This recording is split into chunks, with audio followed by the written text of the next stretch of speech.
Everyone, आप सभी स्वस्थ और मस्त होंगे। मैं भी ठीक हूँ। स्टोरी का नाम माई हार्टलेस लवर, एपिसोड 41। सौम्या ने रोहन को साफ साफ बोल दिया था कि वो उससे शादी नहीं करना चाहती है। रोहन उसकी बात सुनकर गुस्से में बोलता है, क्या कहा तुमने? तुम मुझसे शादी नहीं करना चाहती हो? सौम्या कहती है, नहीं, मैं तुमसे शादी नहीं करना चाहती हूँ। जो लड़का सिर्फ अपने बारे में सोचता है, मुझे उसके साथ पूरी ज़िंदगी नहीं बितानी है।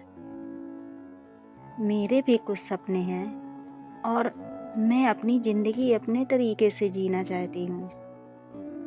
पर अगर मेरी शादी तुमसे हो गई ना, तो मुझे पूरी ज़िंदगी तुम्हारी बात मानकर चलना पड़ेगा। जो यह मुझे मंजूर नहीं होगा। मैं आज ही घर जाकर माँ पापा से बोल दूँगी कि मुझे तुमसे शादी नहीं करनी है। यह बोलकर वो कार का दरवाज़ा खोलने लगती है। तभी रोहन कार को ऑटो लॉक कर देता है। सौम्या उसकी तरफ देखकर बोलती है, ये क्या कर रहे हो तुम? रोहन गुस्से में उसके बाल जोर से पकड़ लेता है, जिससे सौम्या की चीख निकल जाती है। रोहन फिर उसका चेहरा अपने चेहरे के करीब लाकर बोलता है, मिस सौम्या, एक बात मेरी ध्यान से सुन लो। मैं कोई खिलौना नहीं हूँ कि तुम मुझे छोड़ दोगी। तो मैं कुछ नहीं करूँगा। रोहन नाम है मेरा, और मुझे एक बार जो चीज़ पसंद आ जाती है ना, उसे मैं अपनी बनाकर रहता हूँ, फिर चाहे वो कोई भी हो। और इस बार मुझे तुम पसंद आ गई हो। तुम्हारी खूबसूरती का मैं दीवाना हो चुका हूँ। तुम्हें तो मैं इतनी आसानी से अपने हाथों से जाने नहीं दूँगा। तुम मानो या ना मानो, पर तुम्हें मुझसे शादी करनी ही पड़ेगी।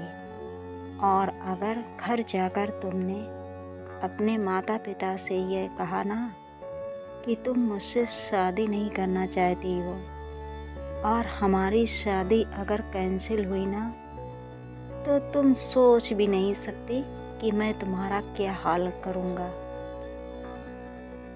सौम्या उसकी बात सुनकर गुस्से में बोलती है, क्या करोगे तुम? रोहन गुस्से से,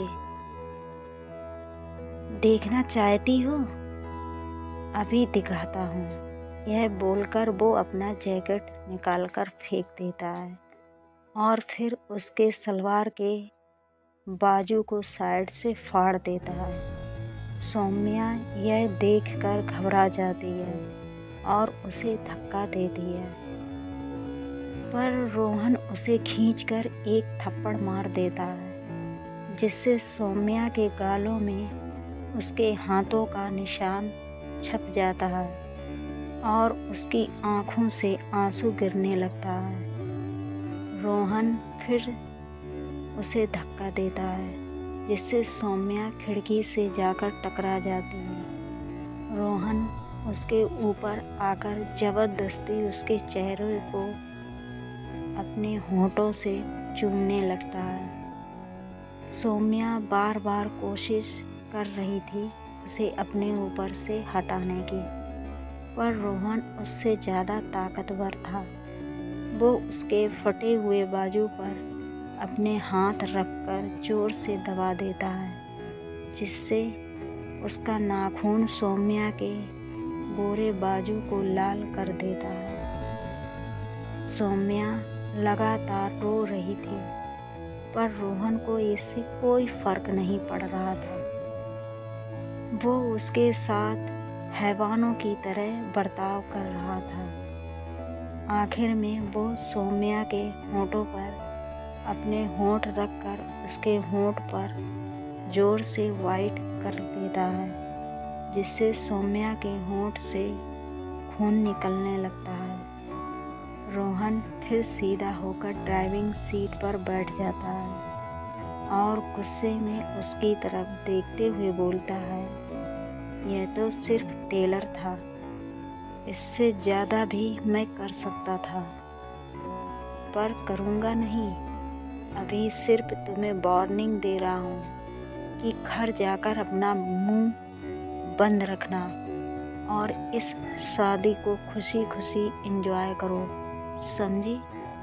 वरना अगली बार तुम्हें चलने लायक नहीं छोड़ूंगा, किसी को मुंह दिखा नहीं पाओगी तुम।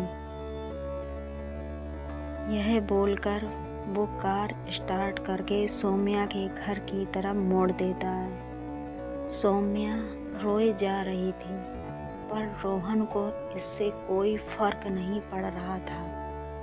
कुछ देर के बाद सौम्या का घर आता है। वो कार से उतरने लगती है, पर रोहन उसका हाथ पकड़कर उसे अपने करीब खींच लेता है। सौम्या अपनी नज़रें झुका लेती है। रोहन उसका गाल अपने 2 उंगलियों से दबाकर अपना चेहरा उसके चेहरे के करीब लाकर बोलता है, मेरी बात याद रखना, मैं तुम्हारा होने वाला पति हूँ, इसलिए जो बोलता हूँ वो सुना करो और माना करो, समझी? यह बोलकर वो उसे छोड़ देता है। सौम्या फिर कार से उतर जाती है। रोहन कार लेकर वहाँ से चला जाता है। सौम्या उसके जाने के बाद अपने घर के अंदर आती है और भागते हुए अपने कमरे में जाकर कमरे का दरवाज़ा बंद कर लेती है और बेड पर लेटकर रोने लगती है। क्या होगा जब आरजू को पता चलेगा कि रोहन ने उसकी सौम्या के साथ इतना बुरा बर्ताव किया है? आरजू क्या करेगी रोहन के साथ? यह जानने के लिए अगले भाग का इंतज़ार कीजिए। Bye bye, see you.